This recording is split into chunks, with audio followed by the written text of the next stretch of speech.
Hai, saya Putu Reza dan ini adalah review untuk smartphone Andromax QE.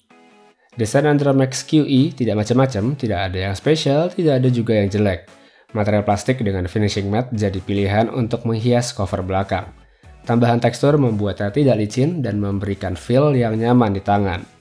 Di balik cover tersebut, Andromax QE menyimpan baterai berkapasitas 1900 mAh, sebuah slot microSD up to 32GB dan juga dua buah slot SIM card. Satu slot untuk kartu smartphone dan satu lagi untuk GSM standby. Kualitas panggilan menggunakan smartphone baik-baik aja selama saya memakainya, tapi untuk GSM sedikit berbeda. Entah kenapa saya sering mengalami putus saat sedang menelpon.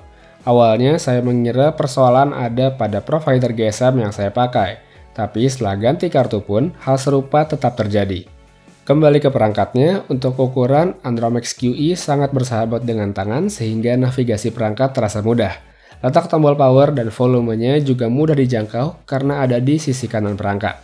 3 buah tombol kapasitif berupa home, back, dan multitasking masih bisa ditemukan di bawah layar dan nilai plusnya ada LED backlight. Layar Andromax QE punya luas 4,5 inci yang sayangnya punya jenis panel TFT. Dengan resolusi 854x480 yang kita sama-sama tahu itu rendah, maka ketajaman gambar tentu bukan hal yang bisa diharapkan. Reproduksi warna terbilang sangat standar dan cenderung kurang, serta kontrasnya pun tidak bisa dikatakan bagus. Meski begitu, paling tidak layarnya terbilang sensitif terhadap sentuhan sehingga enak buat ngetik dan punya kecerahan yang bisa saya kategorikan cukup baik. Yang menurut saya paling parah dan mengecewakan adalah view angle layarnya yang ya gitu deh. Untuk melihat perangkat dengan orientasi portrait sebenarnya oke-oke aja. Tapi saat diputar ke landscape, misalnya buat main game atau nonton video, baru jadi masalah. Karena kualitas layar menurun secara signifikan terlebih dalam posisi seperti ini. Pengalaman multimedia yang berkurang karena layar kurang oke sedikit tertolong pada audio. Tambahan Dolby untuk meningkatkan kualitas audio cukup terasa, tapi itu cuma kalau headset yang dipakai oke. Kalau pakai yang bawaan hasilnya pun biasa-biasa aja. Speaker kecil di bagian belakang buat saya udah lumayan untuk HP seharga 1 juta lebih sedikit ini. Buat kualitasnya, silakan dengar sendiri.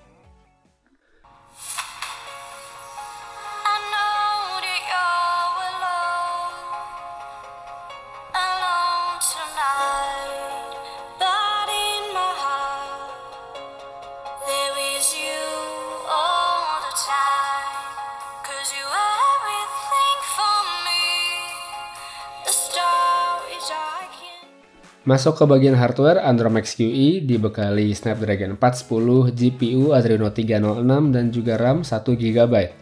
Untuk kapasitas internal ada ruang 8GB dan seperti yang saya katakan sebelumnya bisa di-upgrade dengan microSD. Sedangkan untuk software sudah berjalan pada Lollipop versi 5.0.2 dan tampilan antarmuka yang hampir sepenuhnya standar Android murni. Kenapa saya bilang hampir? Karena ada sedikit perbedaan pada tampilan notification bar dan juga menu multitasking. Buat kustomisasi ada pilihan themes yang bisa dipilih untuk mengubah penampilan user interface, meskipun yang saya lihat cuma sekedar wallpaper dan juga perubahan pada icon aplikasi. Soal performa keseluruhan sebenarnya tidak berbeda dengan smartphone entry level pada umumnya. Untuk tugas mendasar semacam social media, chatting, dan browsing, saya tidak mengalami masalah berarti. Begitu juga dengan performa gaming yang sebenarnya cukup baik untuk ponsel sekelasnya.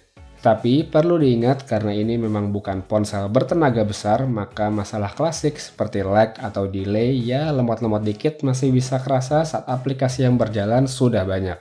Baterai pada Andromax QE termasuk kecil, cuma 1900 mAh saja. Selama saya pakai Andromax QE ini bisa bertahan standby sekitar 11-12 jam dalam sekali charge. Screen on time tidak bisa saya lihat, tapi rasanya sekitar 2,5-3 jam saja. Pindah ke bagian kamera, ini sepertinya lagi-lagi bukan nilai jual yang dimiliki oleh Andromax QE. Resolusi pada kamera belakang cuma 5 megapiksel saja yang untungnya dilengkapi autofocus. Opsi pengambilan gambar yang disediakan tidak banyak karena cuma panorama dan juga HDR. Untuk kualitas foto rasanya nggak perlu banyak berharap pada ponsel yang satu ini. Buat kondisi pencahayaan yang memadai, baik indoor atau outdoor, hasilnya masih bisa diterima. Meskipun dari segi detail, saturasi warna dan juga kontras tidak bisa dikategorikan mengembirakan buat saya. Untuk kondisi low light, penurunan kualitas akan sangat terlihat pada foto yang didapatkan.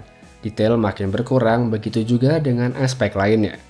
Di kamera depan, resolusinya lebih kecil lagi, yaitu cuma 2 megapiksel dengan fixed focus dan face detection.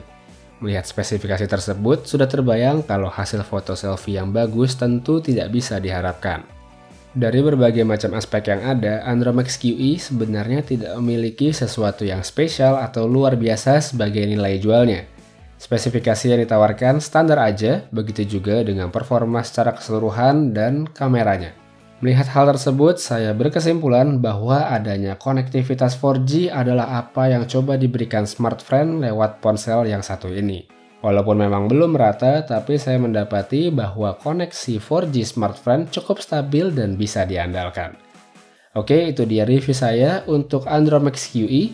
Terima kasih sudah menyaksikan video ini dan jangan lupa untuk klik tombol subscribe di bawah karena review untuk saudaranya, yaitu Andromax Q, akan segera hadir.